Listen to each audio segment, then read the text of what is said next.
And you've been with the family. What How are they doing? What's the plan? What's happening?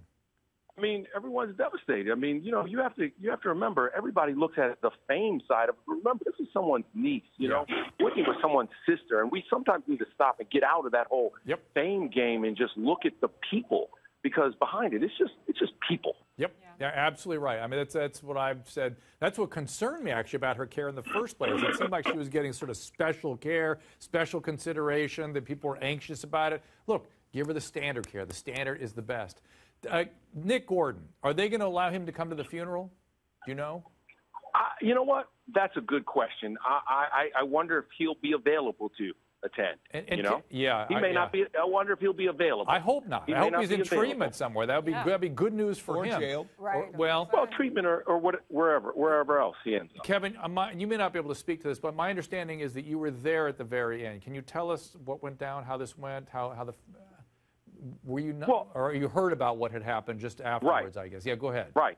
You know, and you have to remember, throughout this whole thing, the one consistent caregiver has been Pat Houston.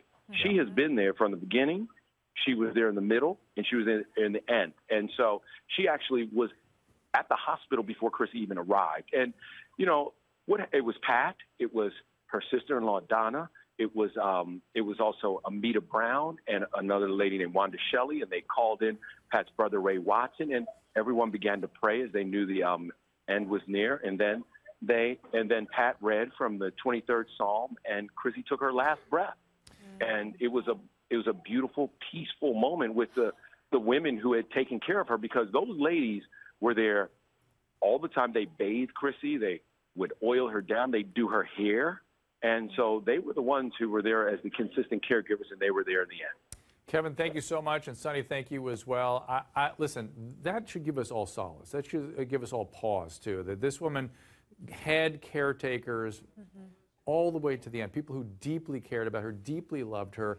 Yes, she was gone. Yes, this is a tragedy, but I'm gonna acquiesce on behalf of those aunts and the women that were there taking care of her, that they had the opportunity to do the caretaking at the end of her life, giving her a chance to have a peaceful and dignified death.